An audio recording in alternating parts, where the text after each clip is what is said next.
was very interesting to me to fly in southern waters rather than in the north. On the Atlantic flight, I had ice conditions. For 88 years, Amelia Earhart's disappearance has haunted the world. A fearless pilot lost in the vast Pacific, leaving behind only questions. No wreckage, no signals, just silence stretching across the waves. But in 2025, that silence shattered. Deep beneath the ocean's surface, a precise sonar. This wasn't a lucky guess. It was a result of years of relentless research and groundbreaking technology. Now, for the first time, the truth rises from the depths, rewriting history.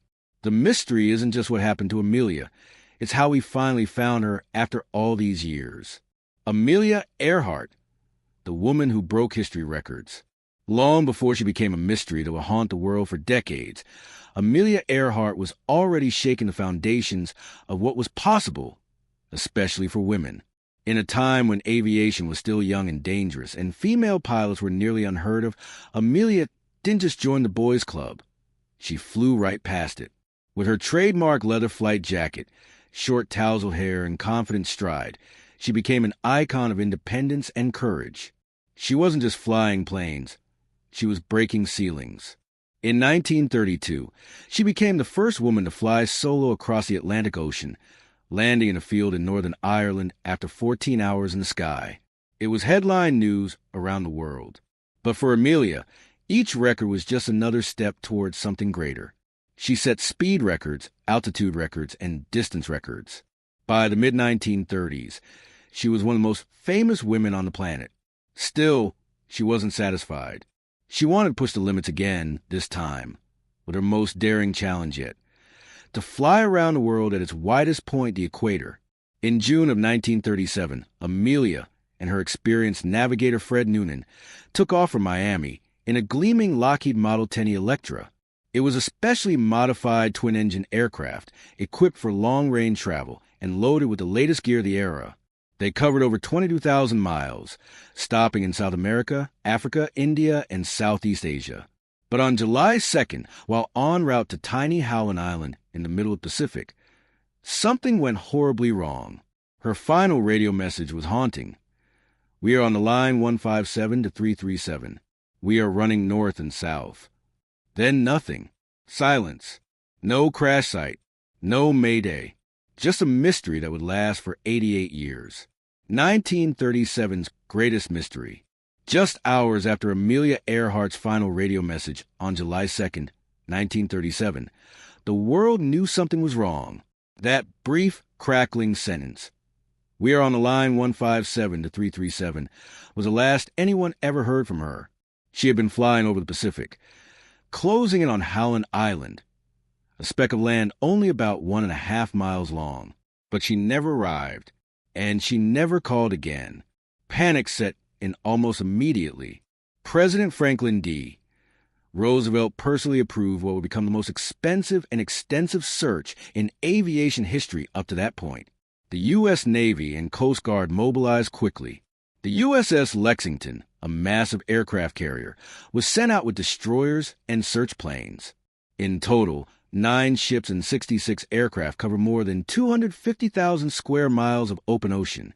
They looked for anything: a piece of wreckage, an oil slick, a life raft. But the Pacific offered nothing back. It was like she had vanished into thin air. Back on land, radio operators replayed every second of her final messages, hoping to catch a clue they had missed. Analysts argued over fuel consumption, wind speeds, and navigation errors. Had they overflown the island? Had Fred Noonan miscalculated their position, using celestial navigation? There were no answers, just more theories. Her disappearance shocked not just Americans, but the entire world. She had been followed by reporters from takeoff to each landing. People had cheered her progress across continents. To have her simply vanish? It didn't feel real, and the timing made it even worse. Amelia had been at the peak of her fame. She wasn't just an aviator. She was a national icon, a role model, a trailblazer. Losing her wasn't just personal. It was symbolic. She was the future, and now she was a mystery. The world couldn't let her go. And as weeks turned to months and years into decades, the mystery only deepened. Where was Amelia Earhart? And why couldn't anyone find her? Theories, clues, and cold trails. When Amelia Earhart and Fred Noonan vanished in July of 1937, the world didn't just lose two people. It lost a sense of certainty. In the absence of answers, theories rushed in like waves over an empty beach. Some were grounded in solid investigation. Others drifted far into the speculative. But each tried to fill the same aching question. What really happened? One of the earliest and most widely accepted explanations was the crash-and-sink theory. It's the simplest. Earhart's Lockheed Electra ran out of fuel while searching for Howland Island and crashed into the ocean. No sabotage. No secret mission. Just bad luck, low visibility, and empty fuel tanks. Given the circumstances, it made sense. Her last confirmed transmission put her near Howland. She reported low fuel. And if she had gone down the Pacific, deep, vast, and largely unmapped at the time, could easily have swallowed her aircraft whole. For decades, this theory guided search efforts. The U.S. Navy and later independent researchers focused sonar and dive operations near Howland Island. Yet despite dozens of expeditions and millions of dollars spent, not a single identifiable piece of Electra was ever found there. The ocean kept its silence. But then came the Nikumaroro theory, and with it, one of the most compelling sets of clues in the entire case. Nikumaroro, formerly known as Gardner Island, lies about 400 miles southeast of Howland. It's a flat coral atoll, remote, desolate, and surrounded by a shallow reef. In 1940, just 3 years after Earhart vanished, a British colonial officer named Gerald Gallagher made a strange discovery there. His team found human bones, 13 of them, including a skull, a femur, and other fragments. Nearby were a woman's shoe, a sextant box, a cosmetic jar, and part of a man's shoe. Gallagher sent the bones to Fiji for examination, and at the time, a British doctor concluded they belonged to a short, stocky man. Case closed. But decades later, the story changed. In the late 1990s, forensic anthropologists reanalyzed the original bone measurements using modern techniques. Their conclusion? The bones likely belonged to a tall, white female of European ancestry, strikingly similar to Earhart. But there was a catch. The bones themselves had since vanished. Lost, misplaced, or destroyed, no one knows. So all that's left are old reports and conflicting conclusions. Still, the evidence kept piling up. Expeditions by the International Group for Historic Aircraft Recovery, TIRE, uncovered fragments of a woman's compact from the 1930s, aircraft aluminum that appeared to be from the same era, and even a glass bottle of freckle cream, a product Earhart was known to use. One of the most striking finds was a piece of plexiglass resembling the shape of a Lockheed Electra window. And yet, the most haunting detail of all? Nikumaroro is home to giant coconut crabs, massive creatures that can grow over 3 feet wide and are known to scavenge remains. Some researchers believe that if Earhart died on the island, these crabs may have scattered her bones, explaining why only partial remains were found. But while some theories stayed close to the known facts, others took a sharp turn toward intrigue. One such idea? Amelia was a spy. According to this theory, Earhart's around-the-world flight wasn't just a record-breaking adventure. It was a covert mission backed by the U.S. government to gather intelligence on Japanese activity in the Pacific. The timing fits. Tensions between the United States and Japan were rising. The late 1930s, and the Pacific was becoming a critical theater for military strategy. The fuel-heavy Lockheed Electra, with extended range and radio equipment, could have been outfitted to capture signals or even snap reconnaissance photos. Some records show that in April of 1937, just months before her final flight, Amelia reportedly met with Bernard Baruch, a close advisor to President Franklin Roosevelt, and Oscar Westover, chief of the Army Air Corps. The purpose of the meeting? Unknown, but the secrecy sparked suspicions. The theory goes on to claim that she may have deviated from her planned route to fly over Japanese-controlled Marshall Islands. If true, this might explain why she was never found near Howland Island. Instead, proponents of this theory believe she crash-landed on Mealy Atoll, then occupied by the Japanese military and was captured. Several locals from the Marshall Islands later reported seeing a white woman and a man taken into custody by Japanese soldiers. One even claimed that he helped drag a silver plane from the lagoon. Though none of these accounts were officially confirmed, they were persistent and eerily consistent. Photographic evidence also emerged. A black and white image discovered in the U.S. National Archives in the 2010s appeared to show a woman resembling Earhart and a man believed to be Noonan sitting on a dock in Jawa Harbor under Japanese control. Behind them, a ship tows what looks like an aircraft. But the photo's authenticity was hotly debated, and even the date was called into question. If Earhart had been a captured spy, what happened next? That question leads us to Irene Bolam, one of the most bizarre theories of all.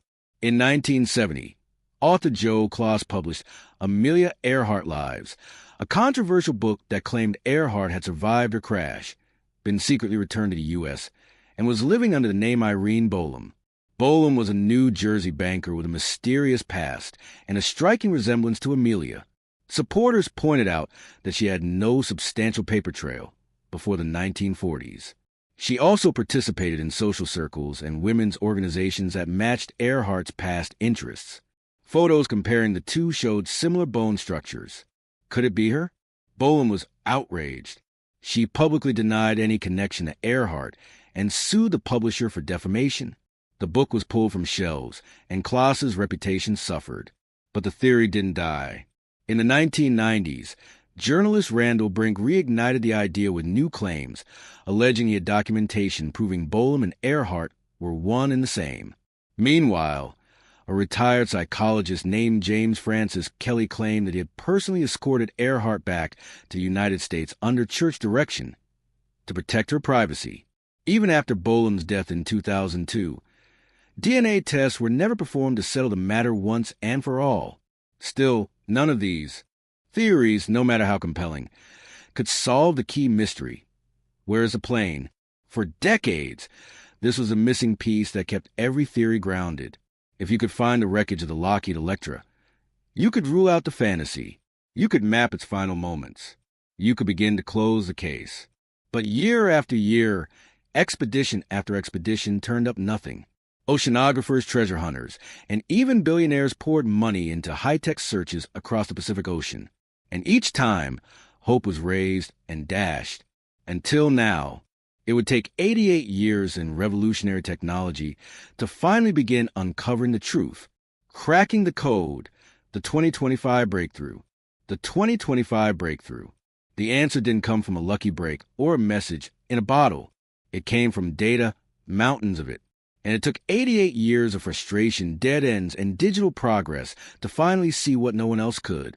In early 2025, a joint team made up of oceanographers, aviation historians, AI engineers, and former military analysts did something different. Instead of chasing theories, they gathered everything. From radio logs and flight path estimates to 1930s fuel consumption records, Amelia's personal notes, and even known psychological stress patterns under duress. They scanned and digitized over 10,000 documents, some nearly forgotten in dusty archives. Then came the big move. They fed it all into a next-gen probabilistic algorithm built for search and rescue operations. This model wasn't about guessing. It was about calculating. It took into account dozens of variables at once. Wind, speed, and direction on July 2nd, 1937 radio fadeouts based on solar activity that day. How Fred Noonan might have recalculated position using celestial bodies when fuel was low. Even what a seasoned pilot like Amelia might decide when under pressure. And then, this model did what no human ever had. It pointed clearly to a spot, the Howland Basin, a deep underwater trench, nearly 400 miles southeast of Howland Island. This wasn't some lucky hunch. It was a cold, data-driven certainty. And the results sent shockwaves through the search community. For years, this part of the ocean had been ignored. Too deep, too unpredictable, too turbulent. It was thought impossible for wreckage to settle here without being swallowed whole. But now it wasn't just a theory. It was the theory. With new coordinates in hand, a mission was launched. No planes, no divers. This time, it was a fleet of underwater drones, autonomous, AI-guided machines equipped with high-res sonar and deep-sea scanners. They combed the floor of the Pacific for days. Then, on the 8th day, the silence finally broke.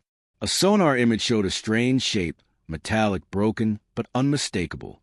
Wings, fuselage, a landing gear, and most chilling of all, the arrangement suggested something else. She had tried to land, not crash, not give up. She had fought until the very end. Tech that changed the game. Tech that changed the game. The discovery wouldn't have been possible even 5 years earlier. The key was a fleet of revolutionary underwater machines. 5 synchronized drones known as ADO units, autonomous deep ocean explorers. These weren't like the remote-operated vehicles of the past. They could dive deeper, stay longer, and think for themselves. Each drone operated independently for up to 3 weeks, navigating pitch-black depths without surface communication. They scanned the ocean floor with next-generation synthetic aperture sonar, creating high-resolution 3D maps. These weren't just blurry outlines. They could identify objects the size of a coffee cup beneath 18,000 feet of water. What made this technology extraordinary was its adaptability. The sonar systems, adjusted in real time to changes in water density, salinity, and temperature, factors that previously distorted underwater imaging. Even debris buried under layers of silt could now be detected with stunning accuracy. On board, the drones process sonar data using pattern recognition algorithms originally designed to detect cancer cells. These AI systems flag manufactured shapes and clusters, distinguishing aircraft parts from rocks or coral formations with over 97% accuracy. And when the drones found something promising, they didn't just stop. They mapped the surrounding area, tracing how currents might have carried fragments over time. One by one, the signs became undeniable. A starboard engine mount, twisted landing gear, and fragmented radio equipment. This was no ordinary wreck. The tech hadn't just found metal. It had found a story frozen in the deep. Wreckage tells the truth. The wreckage tells the truth. Once the sonar scans were verified and the debris field confirmed, the mission shifted into something far more delicate. Recovery. This wasn't just a salvage operation. It was an archaeological dig in the deep. Every fragment mattered. Every bolt, every panel, every personal item told a part of the story that had been silenced for nearly 9 decades. The first breakthrough came in the form of a heavy metallic structure partially buried beneath layers of silt and coral. It was a starboard engine mounting assembly. Experts gently lifted it using remote arms, and once it was cleaned and examined, the truth became undeniable. Etched into the worn metal was a serial number, H1216. That number matched exactly with the records of Amelia Earhart's custom-built Lockheed Electra 10E. This wasn't just a similar model. This was her plane. But the wreckage wasn't scattered wildly, as it might be after a catastrophic crash. Just a few meters away, divers located a section of the landing gear, twisted, but still mostly intact. Forensic analysis later showed something surprising. Compression patterns on the metal suggested a slow, controlled impact. This wasn't a nosedive. It looked like Amelia had attempted a water landing. The gear's angle, the direction of the bend, even the indentation in the sand, all of it pointed to the same conclusion. She didn't give up. She tried to save herself and Fred. She was still fighting in those final moments. Then came something that shook the entire crew. A leather jacket, weathered, creased, and stiff from saltwater exposure, was found tucked between 2 sections of fuselage. It wasn't just any jacket. The stitching, the cut, even a faded outline of her famous aviation patch on the shoulder, all matched photos from her last flight. It was Amelia's. Soon after, a small metal compact case was found nearby, along with a rusted toolkit. The initials FN were still faintly visible on the handle. Fred Noonan's. Inside, salvagers found soaked, fragile sheets of paper, barely legible, but just enough to make out hand-drawn navigation changes. It was clear they were trying to redirect, to survive, even after they'd lost contact. Even the remains of their radio transmitter told a story. The device had been tuned to the international distress frequency. It hadn't failed. They had sent calls for help. Calls that were never heard clearly enough to matter. An open emergency survival kit, spilled across the seafloor, told perhaps the most human story of all. fishing line, empty water tablets, a flare casing, items pulled out fast in the hope they'd be needed. That hope didn't die quickly. Amelia Earhart didn't simply disappear. She endured. She adapted. And now, after 88 years, her courage is finally being heard through the silence. But how long did they survive? What really happened after they landed? The next discovery.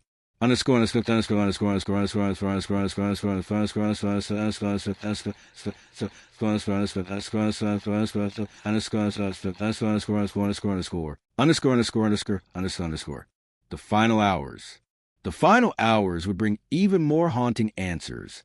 Reconstructing her final hours. For the first time in almost 100 years, researchers have been able to piece together what likely happened during Amelia Earhart's final hours. Not from guesses or myths, but from hard evidence, backed by data and debris. It all started on the morning of July 2nd, 1937. Amelia and her navigator, Fred Noonan, were nearing the final and most dangerous leg of their journey, Howland Island. By 7:30 a.m., they were believed to be within 200 miles of their target. That sounds close, but in the middle of the Pacific Ocean, it's like finding a single grain of sand on a beach. Then came the unexpected. A large storm system, completely uncharted at the time, moved across their path. It blanketed the sky with clouds, robbing Fred of his main tool, the stars. His job was to guide them using celestial navigation, and without a clear sky, they were flying blind. The recovered fragments of Fred's navigation charts were a gold mine. Researchers found pencil marks, adjustments, recalculated lines, even erased and redrawn routes. It was clear they were making changes on the fly, doing everything they could to correct course. They hadn't given up. They were still fighting to find Howland. At 8:43 a.m., Amelia made what would be her final confirmed transmission. "We are on the line 157 to 337. We are running north and south." Simple words, but now we know how much they carried. Fuel analysis on the recovered tanks revealed that by then, the Electra had only between 20 and 25 gallons left. That was barely enough for 30 more minutes in the air. With that reality closing in, Amelia had to make a decision, a bold one. Evidence from digital simulations, matched with the angle of the wreckage and the modified flight tools, points to a last-minute course change. Instead of pushing toward Howland blindly, they likely turned southeast, aiming for the Gilbert Islands, hoping for land, any land. And here's where it gets even more astonishing. The mechanical settings of the recovered plane parts, throttle positions, flap angles, and the position of the landing gear, all showed one thing. This wasn't a crash. Amelia prepared for a controlled water landing. The plane came in low and slow, its nose raised to face the swells, just like she had trained for. She didn't lose control. She took control. The real heartbreak came with a small, corroded wristwatch found in the debris, confirmed to belong to Fred Noonan. It had stopped at exactly 12:42 p.m., the same time all other instruments on the plane froze. That was the moment everything stopped. But even then, they didn't give in. The emergency kit was found open. Items had been taken out. Their positions told a quiet but desperate story. A flare gun, fishing line, and water tablets, all signs that Amelia and Fred made out of the sinking plane and tried to survive, even if just for a little while longer. Proof over theories. Proof over theories. When Amelia Earhart's plane was finally found in early 2025, it didn't just mark a location on a map. It marked the end of a mystery that haunted the world for nearly a century. And more than that, it shattered decades of guesswork, folklore, and well-meaning but misplaced theories. For the first time, there was proof. And proof changes everything. Take the long-standing claim that Amelia was captured by Japanese forces and held on Saipan, or another Marshall Islands outpost. For years, this idea had fueled eyewitness stories, grainy photos, and speculation about wartime secrecy. But now it's impossible. The Lockheed Electra was found over 400 miles southeast of Howland Island, nowhere near any Japanese-controlled region in 1937. The debris field lies in international waters, far from any base. One of the most widely circulated pieces of so-called evidence, a photograph that allegedly showed Amelia and Fred Noonan standing on a dock under Japanese custody. was also debunked once and for all.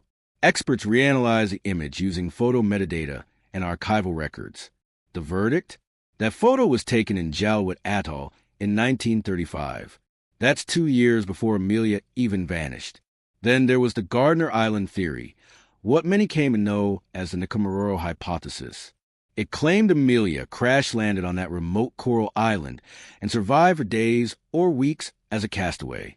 Artifacts like an old jar, bones, and bits of aluminum once fueled that idea. But here's what evidence now shows. Those bones, later subjected to modern DNA testing, belonged to a Polynesian male, not a Caucasian woman. And the Electra's remains, engine parts, fuselage sections, and unique serial markings were all found in the Howland Basin, not near Nkamororo. Even the more grounded crash and sink theory only got a half right.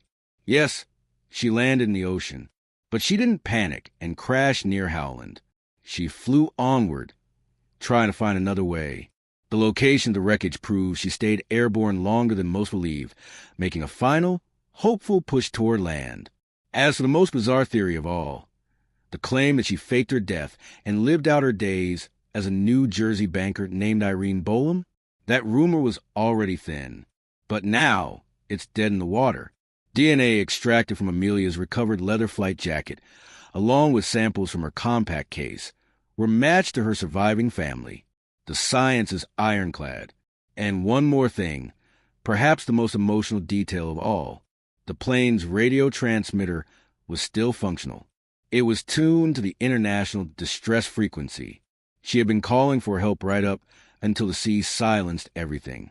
No spies, no secret prison, no false identities. Just Amelia Earhart, a pilot, a pioneer, a woman who, when everything went wrong, didn't surrender.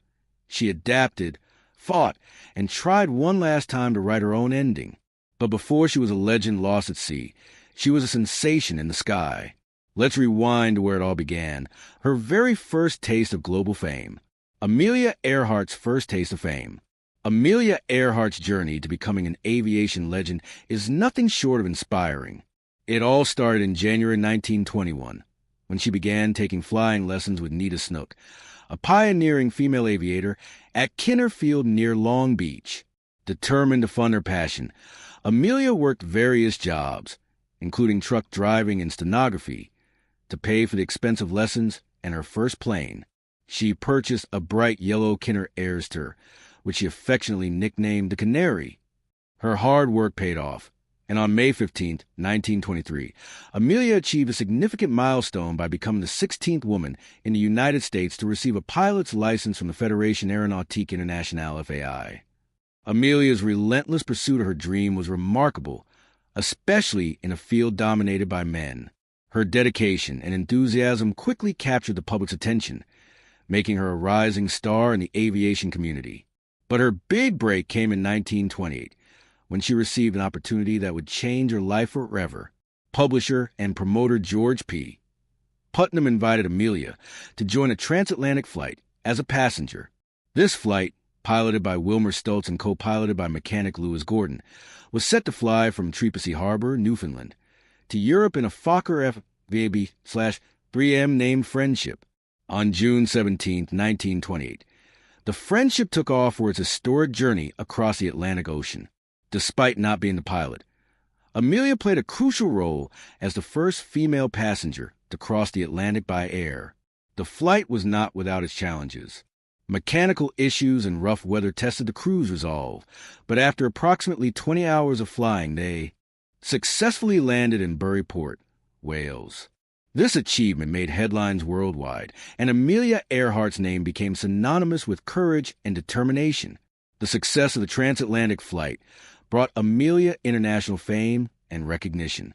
She became a symbol of bravery and a trailblazer for women everywhere, proving that they could achieve greatness in fields previously dominated by men. Amelia continued to break barriers and set records in aviation, always striving to push the boundaries of what was considered possible for women of her time. But hold on, this wasn't her true moment of fame. Amelia's groundbreaking solo flight. Amelia Earhart's true moment of fame came on May 20th, 1932, when she achieved her first solo transatlantic flight. Departing from Harbor Grace, Newfoundland, Amelia navigated through challenging weather and mechanical issues, landing 15 hours and 18 minutes later in a pasture in Culmore, Northern Ireland. This monumental achievement earned her the title of the first woman to fly solo nonstop across the Atlantic Ocean. This daring feat was more than just a demonstration of her exceptional piloting skills. It was a powerful challenge to traditional gender roles, inspiring countless women around the world. Amelia's solo flight showcased not only her bravery and determination, but also her commitment to proving that women could excel in fields traditionally dominated by men. Following her historic solo flight, Amelia continued to shatter barriers in aviation. She set numerous records, becoming the first person to fly solo from Honolulu, Hawaii, to Oakland, California, and the first woman to fly solo nonstop across the United States from Los Angeles to Newark, New Jersey. Each accomplishment solidified her reputation as a trailblazer in aviation and a symbol of courage and determination. But Amelia's contributions to aviation extended beyond her remarkable achievements in the air. She was a passionate advocate for women's rights and believed that women were just as capable as men in every field, including aviation. Her fearless spirit and pioneering efforts paved the way for future generations of female pilots and inspired millions worldwide. Amelia's solo transatlantic flight in 1932 marked a turning point in her career and in the history of aviation. It was a bold statement of what was possible when determination and skill met opportunity. As Amelia continued to break records and challenge societal norms, she became a beacon of hope and inspiration for women everywhere. Her legacy as a pioneering aviator and advocate for gender equality continues to inspire and empower individuals to pursue their dreams, no matter the obstacles. Thanks for watching, fam. If you enjoyed this video, be sure to like and subscribe to our channel. For more